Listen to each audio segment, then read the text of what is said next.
එකක් මතක තියාගන්න මේ ගායක සභාවේ සභාපතිකම මගෙන් පිට දෙන්නේ නැහැ එකෙකුටවත් මං අහන්නේ මෙන්න මෙච්චරයි මේ ඕකුන් දන්නවද ඔය විහාර දේවාල ගම් පනට කියන්නේ මොකක්ද කියලා ඔයාලා දන්නවද ඕකෝ ඊපාටු ඒ පනට කියනවා මේක අපිම කරන්න ඕනේ කියලා ඔය එක එක මට මන් දන්නවා තැන් වල මට ඩොට් කියලා තියෙනවා මේ මම ඉන්නේ විහාරී දෙමකේ මේ එව්වට මම බඩු ගෙවන්නේ නැහැ කියලා උන්ට මොකටද ඒවා අපිට මේවා අපේ උරුමෙන් ආපුවා මේවා ඒ කාලේ හිටම උඹ හොඳට ඇහ ගහගෙන ඉන්න මං කවුද ඔකට අන්ති අදින්න කියනවල දෙන්නේ නැහැ කිසි එකකට මම මේ සභාපතිකම බබොඩ්ඩක් ඒක ගැන ඇහ ගහගෙන ඉඳපන් ඈ මම කියන්න සභාපති මහත්තයා කඩේ ගිහින් ඉගෙන ගමන් අපි තාත්තට බඩුත් අරගෙන නෑ මම මේ පන්සල පැත්තේ ගිහිල්ලා එන්න ගියා මේ මහත්තයා වෙන්න කියලා මට මේ හම්බ වෙන්න එනවා කියලා ඔව් මම තමයි කෝල් කරේ මම දහම්ස්තර දිවාකර දෙලොන් ගන්න අපේ මහත්තයා වාඩි වෙන්න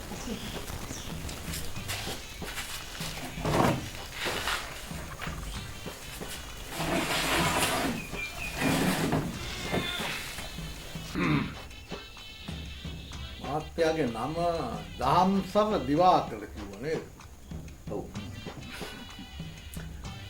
නමෙන්ම තේරෙනවා ඉතින් ආගම දහමට බොහොම ලැබි මහත්තයෙක් කියලා. මහත්තයෝ මම ඇහිල්ලා මේ දායක සභාවේ සභාපතිනි.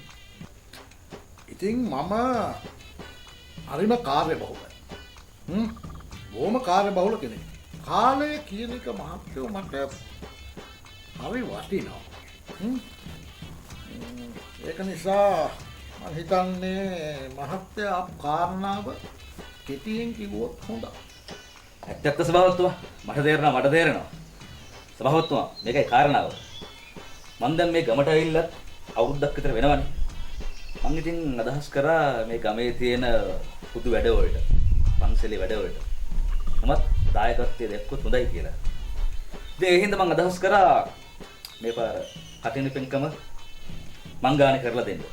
ආපෝ කතා කරන්න එපා ඒ ගැන. උවන්ට මහත්තයෝ එදා ඉඳලම මේ ගමේ දායක වෙන පිරිසක් ඉන්නවනේ. ගමේ මිනිස්සු. එතකොට අපේ කිස්ටි පෙරකඩෝරු මහත්තයා. වර්ණපුර මහත්තයා. එතකොට අපේ පිම්පි උපාසක. එතකොට අපේ හේරත් මහත්තයා. ඉහළින්ම ඉන්න කෙනා. හේරත් මහත්තයා. ඒගොල්ලෝ තමයි හැම සැරේම කටන පෙරහැරට වියහිදන් ටික දරාගන්නේ. අනිත් එක මේවා ඔය හිතෙන් තරම් ලේසි පාසු වැඩක් නෙවෙයි මහත්තයෝ.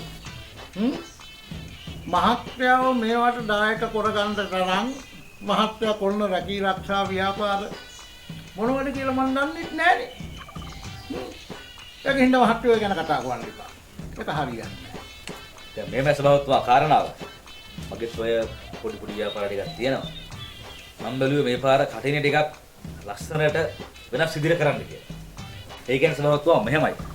ඔය අලි 7 දෙනෙක් දාලා පන්සල ගාව යනකම්ම ලයිට් දාලා ඈ එතකොට ඕන්නම් ඔය පන්සල ඉස්සරහා තොරණකුත් ගහලා ඈ එතකොට ඔය දැන් පොඩි උන් ඔය නොදර මෙව්වා සැපොල් වලට ඉරටු ගහලා කුරු ගහලා රයන ඔය පැත්තකට දාලා ඈ හොඳ ඩිපෙන්ඩර් ටිකක් දාලා ඔය ලෑම් මාස්ටර් අනම්මනන් ටික අයින් කරලා දාලා බොහොම ලස්සනට උජාරුවට පෙරහැර කරන්න තමයි මගේ අදහස තියෙන්නේ. අනික සභාවතුමා දැන් අර පන්සලේ බුදුගේ වහලේ දිරලනේ තියෙන්නේ ඈ අපි ඔන්න ඔක හදලා දාමු. ඊට පස්සේ ඔය බලාකුළු බැම්මක් ගහම මුළු පන්සල වටේටම ඕන්න. ගහලා මුළු පන්සලම පේන්ට් කරමු ඈ අනික මම දැක්කා අර පන්සලේ ගාන්ටාරේ ඇටේ දිරන්න තියෙන්නේ.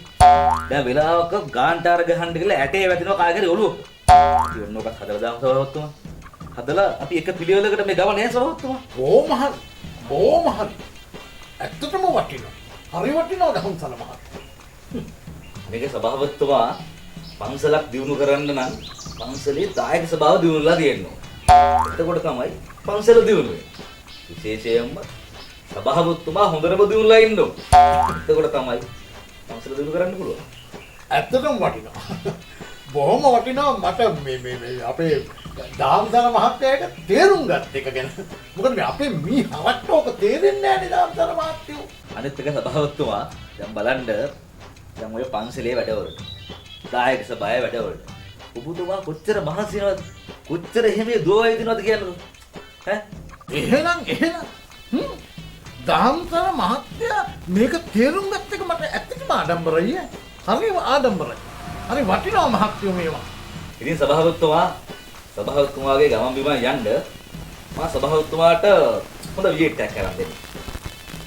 විජිට් එකක් කිව්වද මහත්තයෝ? විජිට් එක කියන්නේ සභාවතුමා ලක්ෂරි වාහනය. ලක්ෂරි කිව්වේ අපේ මේ උණපාලයාගේ කොළුවද? උණපාලයාගේ කොල්ලෙක් නෙවෙයි.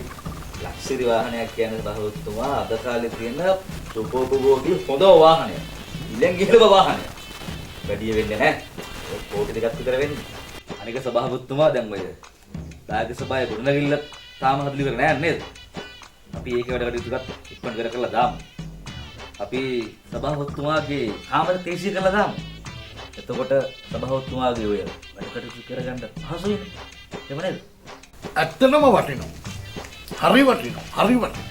මට හරි ආඩම්බරයි දහම් පිළිමාත්තු. ඒ විතර අන්නේ සභාවතුමා.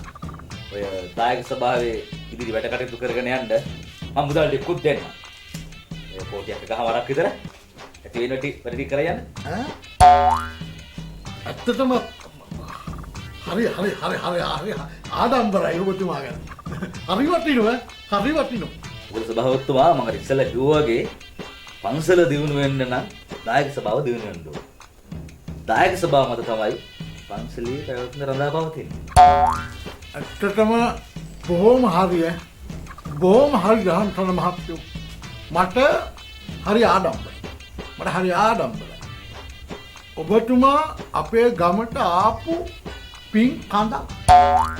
ඔව් පින් කඳක් ඔබතුමා. ඔබතුමා මේ කරගන්න යන්නේ එතේ මෙතේ පිනක් නෙවෙයි. පින් කාන්තාරයක් ඔබතුමා. ඔව්.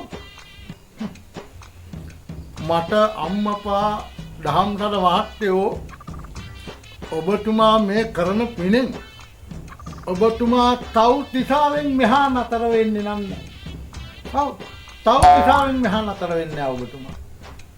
මට මැවිලා පේනවා දහම්සල මහත්තයෝ ඔබතුමා තවුතිතා දිව්‍ය ලෝකේ දිව්‍ය තප සම්පත් විදිය ඔව් මට මැවිලා පේනවා.